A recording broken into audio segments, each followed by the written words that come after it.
Bonjour, bonsoir, bienvenue sur ma chaîne.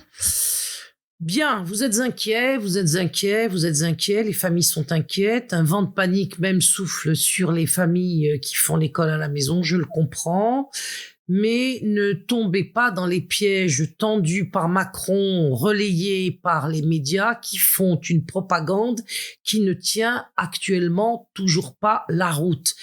Est-ce que l'école à la maison est d'ores et déjà interdite et est-ce que cette interdiction sera mise en œuvre à la rentrée 2021? Il n'en est rien.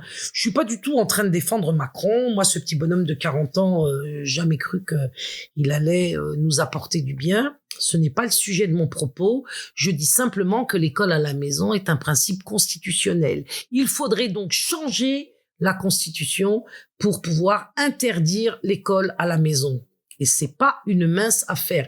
Il faudrait donc passer de la 5e à la 6e République ou bien aller directement en dictature avec la mise en œuvre de lois anticonstitutionnelles. On peut penser, compte tenu des difficultés que je viens tout de même d'exprimer là, qu'il s'agit d'une propagande lancée par Macron et largement relayée par les médias pour vous effrayer, pour vous terroriser selon le fonctionnement habituel des révolutionnaires de 1789. Le régime de la terreur est toujours opérationnel et c'est par la terreur qu'on entend en finir avec l'école à la maison pour vous conduire progressivement les uns à les autres, soit à ne pas franchir ce pas d'instruire vos enfants en famille, soit au contraire à les ramener dardard à l'école de crainte des représailles. Mais sachez que, évidemment, l'enjeu est quand même un peu délicat dans la mesure où si vous ramenez vos enfants à l'école, y compris les chimpanzistes qui pensent que leur grand-mère était une guenon, savent ce qui les attend, c'est-à-dire qu'ils risquent de voir leurs enfants testés, déclarés positifs, mis en quarantaine, vaccinés, et j'en passe des vertes et des pas mûres. C'est-à-dire que même parmi ceux qui instruisent leurs enfants à la maison et qui ne croient pas en Dieu, qui ne sont pas des islamistes, eh bien, qui seraient plutôt, comme je viens de le dire, des chimpanzistes, eh bien, même ceux-là ont du mal à se résoudre aujourd'hui à avoir confiance dans l'école de la confiance. Et pour une bonne raison, c'est que on peut s'interroger si en effet la République française aujourd'hui n'a pas l'intention de faire le choix du Troisième Reich, c'est-à-dire si la République française ne prend pas en effet le chemin de l'Allemagne nazie nationale-socialiste. Vous penserez que j'exagère, mais figurez-vous qu'en Allemagne, toujours aujourd'hui, l'école à la maison est interdite. L'école est obligatoirement obligatoire et cela vient du Troisième Reich. En 1939, Hitler a lui-même mis en application une loi qui venait de la gauche et qui d'ailleurs avait été votée avant qu'il ne vienne lui-même au pouvoir. Et cette loi, bien évidemment, s'il l'a mis en application lui-même, mais qui était disponible et qui venait de la gauche, eh bien, elle avait été votée afin d'exercer, évidemment, un contrôle quasi total sur l'éducation des enfants. En 2006, en Allemagne, un changement de loi est intervenu, mais ce changement, je dirais d'une certaine façon, a empiré les choses. C'est-à-dire qu'il a statué que le refus d'envoyer son enfant à l'école, et uniquement cela, quel qu'en soit le motif et le contexte, était suffisant pour retirer la garde des enfants immédiatement. C'est pourquoi aujourd'hui, de nombreuses familles, depuis maintenant plusieurs années, de nombreuses familles allemandes fuient leur pays natal. Ce qui risque aussi de nous arriver. Nous sommes de plus en plus nombreux à imaginer et organiser la fuite, ce qui personnellement me paraît être une des solutions possibles, car y compris pour les Français de souche, la perspective de voir effectivement leurs enfants, après l'illettrisme et la sexualisation précoce, de voir leurs enfants mis en quarantaine et vaccinés par des vaccins contenant des fœtus humains, du rat, du chien, des aluminiums, du mercure et des adjuvants, est assez peu ragoûtant. Sachez aussi que ces vaccins aujourd'hui sont quand même pas de toute sécurité. De nombreuses sources le disent et je vous y renvoie. Donc, la première réponse donc aux déclarations de Macron, vous l'ai-je dit, c'est de signer la pétition des opprimés adressée au Créateur des cieux et de la terre, dont le lien se trouve sous cette vidéo. Il y a une version chrétienne et une version musulmane, afin de demander à Dieu de venir à notre aide. Vraiment, on a besoin de le supplier, ceci s'ajoutant évidemment à notre culte particulier dans chacune de nos religions respectives. La deuxième réponse, c'est de partir. Les hommes peuvent rester, faire partir les femmes et les enfants. Les hommes rester travailler pour leur fournir le revenu dont ils ont besoin dans les endroits où les femmes et les enfants se sont exilés. Cela peut vous paraître difficile, ce que je vous dis, mais il est plus difficile encore de voir ces enfants placés à l'ASE où ils seront la plupart du temps, comme l'a montré un document télévisuel il n'y a pas si longtemps, maltraités. Voilà, maltraités gravement. Ne parlons même pas des risques de viol qui ont lieu dans un certain nombre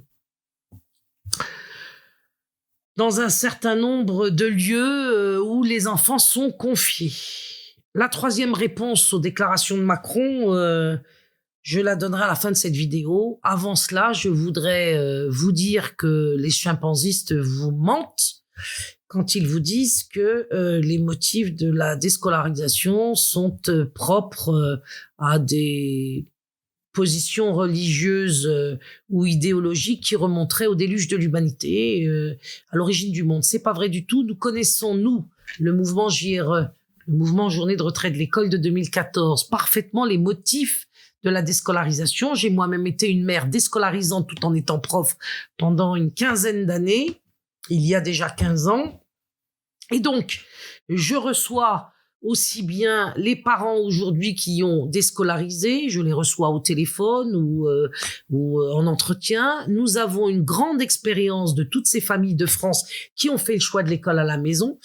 Et toutes les familles de France ont exactement 4 motifs principaux pour faire l'école à la maison.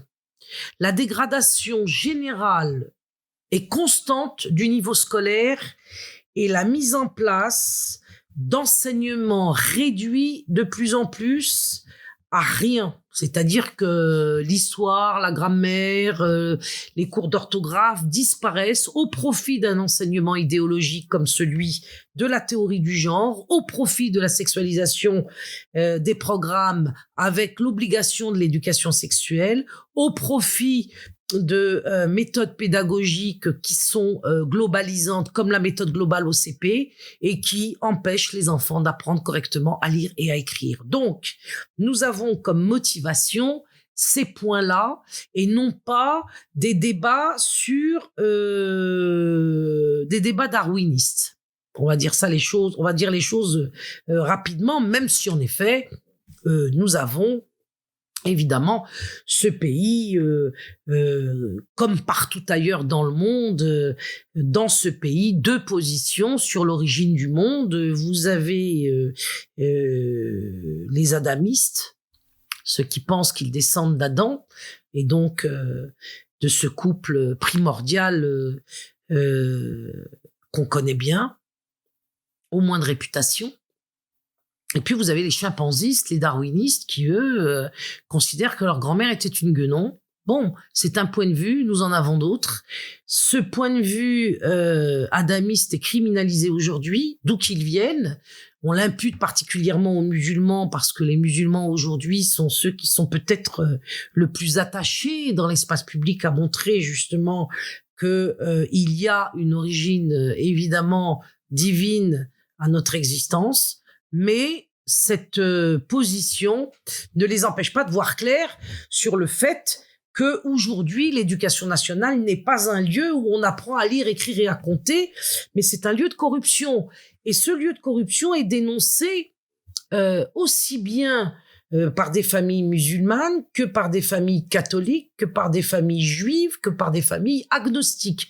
Parmi les enseignants, tous ceux qui m'ont appris justement à regarder de manière critique les programmes et les méthodes d'enseignement qui fabriquent l'illettrisme sont des républicains français de souche. Eux, ils n'ont pas été révoqués comme moi, certes, mais il n'empêche, et je vous renvoie à ma vidéo de l'échec scolaire à l'éducation sexuelle, vous verrez une multitude d'enseignants français qui démontent véritablement l'éducation nationale et qui l'accusent d'être à l'origine de l'illettrisme et donc, a fortiori, voilà, des conséquences de l'illettrisme, parmi lesquelles on peut trouver la délinquance.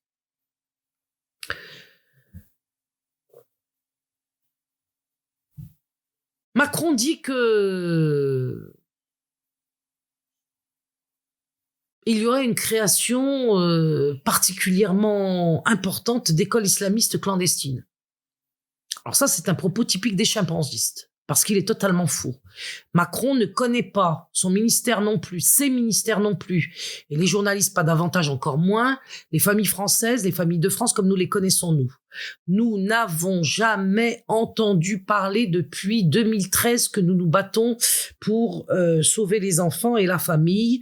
Nous n'avons jamais vu, nous n'avons jamais été confrontés à une quelconque velléité de qui que ce soit parmi les familles dont nous nous occupons, et Dieu sait qu'elles sont nombreuses, une quelconque velléité de créer des écoles clandestines. Il faudrait d'ailleurs avoir un courage absolument sans borne pour se lancer dans une pareille opération.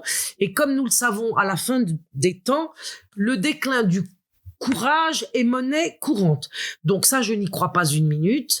Il n'a jamais été question pendant les 30 ans où j'ai enseigné à l'éducation nationale, de la part des familles que je recevais régulièrement, de se séparer de l'école publique pour créer des écoles clandestines. C'est totalement faux. C'est un peu c'est exactement la même chose que nous avons entendu de la part d'Onfray et Zemmour quand au moment du confinement, on disait que les quartiers ne respectaient pas le confinement.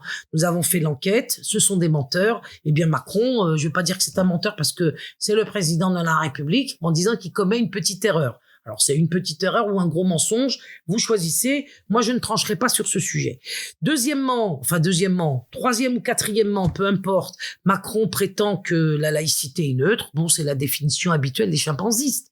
Il n'y a pas de nouveauté de ce côté-là, il n'y a pas lieu de s'inquiéter, si ce n'est qu'il faut quand même lui dire que formé comme il l'a été par sa professeure républicaine, évidemment, on comprend que le pauvre, il n'ait pas pu apprendre la bonne définition de la laïcité. Cette bonne définition, elle nous a été donnée en 2014 par le ministre de l'Éducation nationale de l'époque, Vincent Peillon, qui a très bien expliqué les choses. On peut retrouver sa vidéo sur le net. La laïcité est une religion. C'est lui qui le dit, c'est la religion de la République, c'est encore lui qui le dit. Elle a pour objectif de combattre toutes les religions, en particulier le christianisme, évidemment, au moment où la laïcité est apparue, et maintenant, évidemment, on le voit, ça combat l'islam. Cette religion, d'après lui, d'après lui, se définit notamment par 3 critères qui sont pas idiots, je vais vous les donner. Il dit que une religion se définit par le fait qu'elle prend en charge 3 moments décisifs de la vie, la naissance, le mariage et la mort, et que la laïcité, prend en charge ces 3 moments décisifs de la vie avec le baptême républicain pour la naissance, avec le mariage républicain et avec les funérailles républicaines pour la mort. Donc nous avons là un véritable aveu de la part de Vincent Peillon, qui est quand même historien, franc-maçon au moins, qui a le mérite de dire les choses telles qu'elles sont, et nous voyons qu'en effet, et il n'est pas le seul évidemment à le soutenir, toute recherche sérieuse sur la question de la laïcité vous montrera qu'il ne s'agit pas d'une position de neutralité, mais d'une position de combat, d'une prise de position de combat contre les religions monothéistes. Bien, nous avons maintenant à préciser, avant d'en finir avec cette vidéo, que il est demandé à tous les citoyens, quelle que soit leur religion, de respecter absolument toutes les lois de la République. C'est ce qu'a déclaré Macron, toutes les lois de la République, c'est-à-dire que Monsieur Philippe de Villiers, par exemple, qui est un des grands amis de Macron, qui se sont retrouvés autour de ce projet magnifique du Puy du Fou, ce Philippe de Villiers, aujourd'hui, doit respecter absolument le droit au blasphème. Alors, je ne sais pas si, en tant que catholique, ça lui pose des problèmes ou pas, en tant que catholique fervent, hein, si j'ai bien compris. Est-ce que Zemmour, lui, il est pour le droit au blasphème et il est prêt à le faire respecter par ses enfants concernant sa religion, bien sûr, parce qu'il est plus facile de supporter le blasphème contre les autres religions que contre la sienne propre. Eh bien, j'aimerais bien qu'on ait des réponses sur ces questions-là, parce que Monsieur Zemmour, il a quand même 2 cuisines, une pour le lait et l'autre pour la viande en tant que juif convaincu. Est-ce qu'il est prêt? Est-ce que nous blasphémions sa religion comme étant une injonction macroniste définitive et qui doit être absolument respectée par tout le monde? Il reste que dans la déclaration de Macron, il y a des zones d'ombre. On nous dit dès la rentrée 21, l'instruction à l'école. Alors, l'instruction à l'école est une expression extrêmement étrange. Pourquoi il n'a pas dit la scolarisation obligatoire? Évidemment, d'une certaine manière, il ne pouvait pas le dire parce que c'est pas constitutionnel. Donc, l'instruction à l'école sera rendue obligatoire pour tous. Bon, d'abord, on n'a pas affaire à de l'instruction à l'école, on a affaire à de l'idéologie de plus en plus. Et moi-même, dans le conseil de discipline qui m'a révoqué, on m'a expliqué que la finalité de l'école, c'était pas l'instruction. Eh ben dis donc, c'était l'éducation et qu'en conséquence, théorie du genre, sexualisation, enfin plutôt éducation sexuelle et blabla, tout ça c'était bon pour la jeunesse.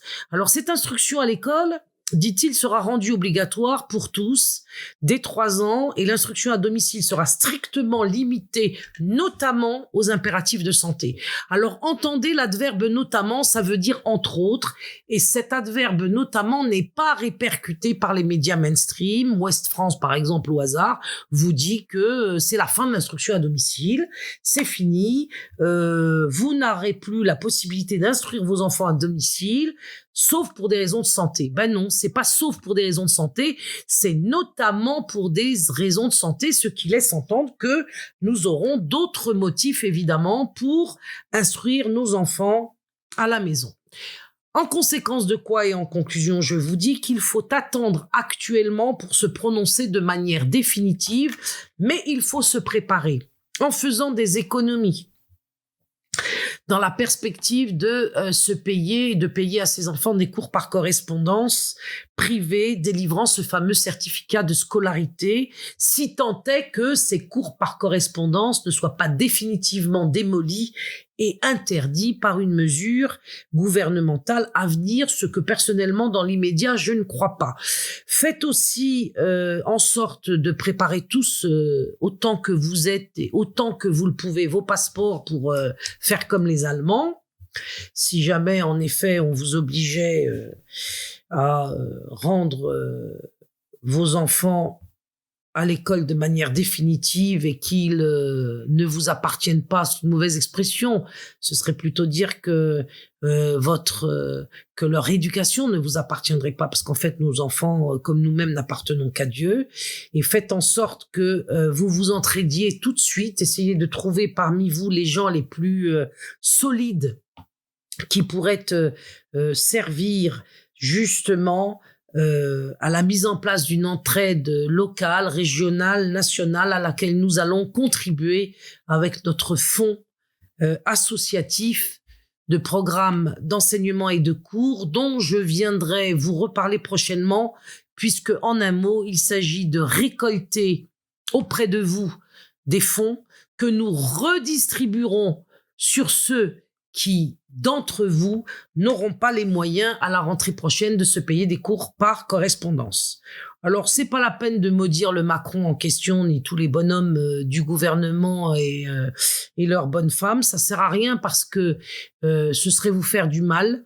Il ne faut pas se focaliser sur eux, c'est tout à fait inutile. Macron, ce n'est pas lui le patron. Ce petit bonhomme de 40 ans ne porte pas sur ses seules épaules les décisions qu'il annonce. Nous sommes dans une période eschatologique. C'est ce qu'il ne faut pas perdre de vue. D'où ma demande réitérée de signer la pétition au Créateur des cieux et de la terre que vous trouverez en lien sous cette vidéo, de nous efforcer les uns et les autres de prier le plus ardemment et le plus à l'heure possible, et attendons d'apprendre sans doute prochainement, le 9 décembre prochain, Quelles seront les mesures de limitation choisies? Parce qu'il n'a donc pas été question dans la bouche de Macron d'interdiction de l'école à la maison, mais de limitation de l'école à la maison, qui devrait rencontrer, comme ce n'est déjà pas la première fois, des limites supplémentaires à son exercice. Sachez que Ségolène Royal avait limité l'école à la maison en créant la confusion entre les sectes et les familles non scolarisantes. Et Sarkozy avait prétendu que de l'école à la maison, il sortait des délinquants, alors qu'il n'en sort aucun. C'est un chiffre officiel. Il n'y a pas de délinquants qui sortent de l'instruction en famille. Tous les délinquants sortent de l'éducation nationale, éventuellement aussi des écoles hors contrat, des écoles sous contrat. Voilà. Donc, tant que la liberté de l'enseignement est présente dans la Constitution, est un principe constitutionnel, vous pouvez considérer qu'il s'agit exclusivement d'une propagande pour vous effrayer, d'une mise en place d'une politique de la terreur pour vous conduire vous-même à ramener les enfants à l'école ou à ne pas les retirer alors même qu'ils pourraient y être en danger. Je vais bientôt faire un live sur les contrôles de la mairie et de l'inspection académique. Faut que je vous prévienne de tout ce qui peut évidemment survenir lors de ces contrôles. En conclusion, n'ayez pas peur. Ils ne sont pas tout-puissants, ils ne sont pas invincibles.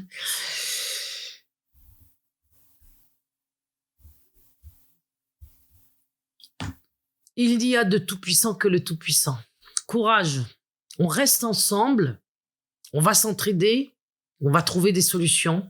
On en reparle bientôt, Inch'Allah, si Dieu veut. Au revoir.